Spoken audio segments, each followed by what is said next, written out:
These are my important items. Guess what's in the box. Catie Norboe reportedly asked her fiancé for an open marriage 3 weeks before their wedding. And honestly, that might not even be the messiest part of this story anymore. Because right now, days after the season 12 tell-all wrapped, fans are digging through Instagram and finding what looks like real evidence that Josh and Catie are done. Different apartments, 0 joint posts in weeks, a solo girls cruise announcement that came out of absolutely nowhere. We're going to get into every single one of those clues. But first, you need to understand exactly how we got here, because this couple's road to almost Splitsville has been a season-long train wreck, and there's a very real, very serious layer underneath all of it that we need to talk about honestly. Okay, so if you're just catching up, let's do a fast rewind. Catie is 26, from Portland, Oregon, a self-described free spirit who spent years pet-sitting her way across Europe instead of holding down one address. Josh is 30, from Cambridge, England, calmer, more reserved, the guy fans keep describing as too nice for this. They met while Catie was pet-sitting abroad, and Josh proposed to her on a beach in Turkey back in February of 2024. Cute story, right? Classic 90-day meet cute.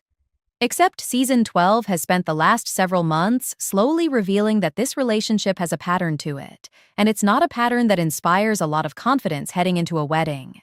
Here's the thing you guys need to sit with for a second, because I want to handle this part carefully. Catie has OCD. That's real, it's hers to talk about, and it is not something we're here to mock or dunk on.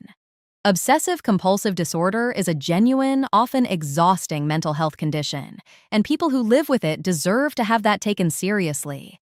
What Catie has said on the show is that her intrusive thoughts show up hardest when she's been drinking, and that in those moments, she gets an overwhelming urge to make out with people who are not her fiancé. Friends, sometimes complete strangers. She's described it in her own words as wanting to kiss everyone she knows when she's drunk or in an emotional mood. And over again this season, we watched that play out on camera, with Josh standing right there watching it happen. Now, I want to be fair to Josh here too, because his reaction has actually been fairly measured for most of the season. He's confronted her about it multiple times, not by yelling, but by calmly telling her that an apology only carries so much weight if the behavior doesn't change. At one point, he told her, and I'm paraphrasing lightly here, that sorry stops meaning anything after you've heard it enough times without anything actually changing. That's a pretty mature thing to say to your partner.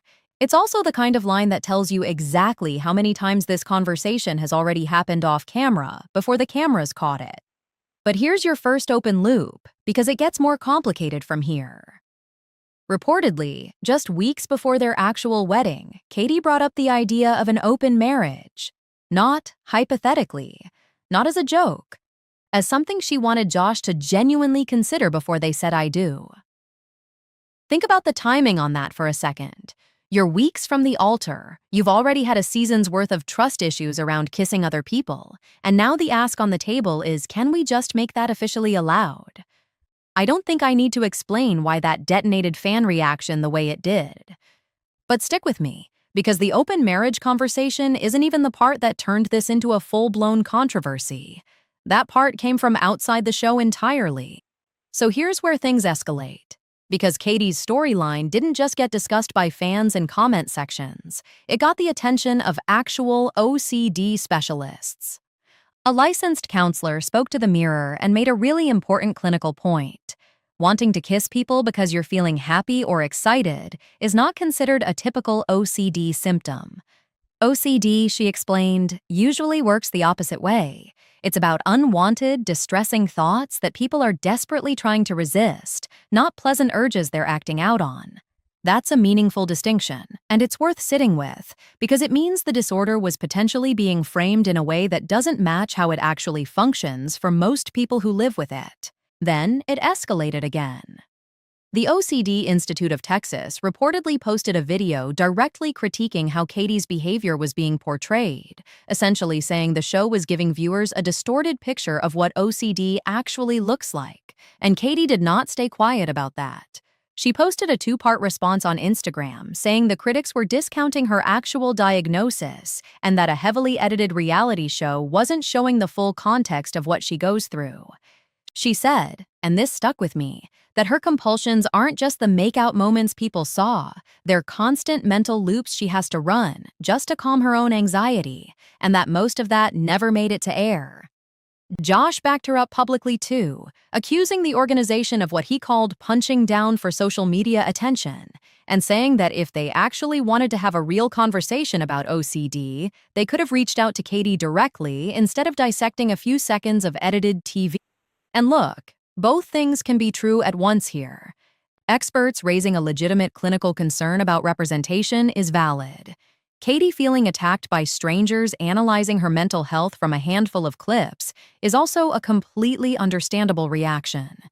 This is genuinely one of those 90-day storylines where there isn't a clean villain, just a messy collision between reality television editing and real mental health nuance, and I think that's worth acknowledging instead of picking a side just for the drama of it. Okay, rehook time, because here's where we get to what's actually breaking right now. Days after the tell-all aired, fans went into detective mode, and what they found was genuinely compelling. Catie and Josh have reportedly not posted a single photo together in weeks. If you scroll their accounts side by side, the backgrounds in their recent posts look like two completely different apartments, not the shared home you'd expect from a newly married couple. Josh has been recycling old footage from their Europe trips instead of posting anything current. Catie, meanwhile, is having what fans are calling a full solo era on her page. And then there's the detail that really got people talking. Catie just announced she's going on a girls' cruise, not a couples trip, not a honeymoon. A girls' cruise, announced like she's a single woman planning a vacation with her friends. On top of that, Josh has reportedly been spotted walking around Portland completely alone, carrying a large backpack, which fans immediately read as moving out energy rather than married life energy. Now, I want to be careful here, because none of this is confirmed. TLC hasn't said anything, Catie hasn't said anything, Josh hasn't said anything directly. This is circumstantial fan detective level evidence, the same kind of clue hunting this fan base does every single season. But there's a lot of circumstantial evidence pointing in the same direction all at once, and that's exactly the kind of pattern that usually turns out to mean something. Here's the wrinkle that makes this bigger than a normal reality TV breakup, though, and it's the reason I think this story deserves more attention than it's getting. Josh came to the United States on a K-1 visa. If you've watched this franchise for more than 5 minutes, you know exactly what that means. You get 90 days to marry your partner, or you're expected to go home. If Catie and Josh did go through with the wedding, this split, if it is one, is a full-blown divorce situation with visa and immigration implications, not just a complicated Instagram unfollow. And if they didn't marry at all, Josh may not have a legal path to stay in the country right now. That's not just gossip fuel. That's someone's actual living situation and legal status hanging in the balance, which is exactly why fans have been so relentless about tracking down every possible clue. So where does that leave us? Honestly, I think this is one of the most genuinely uncertain are-they-together situations the franchise has had in a while, and I don't say that lightly, because usually these stories resolve themselves pretty fast one way or the other. Josh has spent months publicly defending Catie online, pushing back hard on anyone telling him to leave, which tells you he was, at minimum, deeply committed to making this work through everything we've already talked about. But defending your partner in May doesn't guarantee you're still together with her in July, especially after a tell-all that fans say hit different couples harder than usual this season. My honest take, and you guys can push back on me in the comments if you disagree, I don't think the open marriage conversation was ever really about non-monogamy as a lifestyle choice for these two. I think it was Catie trying to find some kind of framework that would let her keep her freedom without technically breaking a vow, and I think Josh going along with even entertaining that conversation tells you how much he was willing to bend to keep this relationship alive. Relationships built on that much bending don't usually have a lot of structural integrity left by the time the cameras stop rolling. Add in a very public, very uncomfortable clash between reality television editing and real mental health advocacy, and you've got a recipe for exactly the kind of quiet, messy unraveling the internet thinks it's spotting right now. So here's my question for you, and I actually want to know where you land on this. Do you think Josh and Catie are still together and just laying low after a rough tell-all? Or do you think this is already over and we're just waiting for the official confirmation? Drop your theory in the comments, because I am genuinely torn on this one.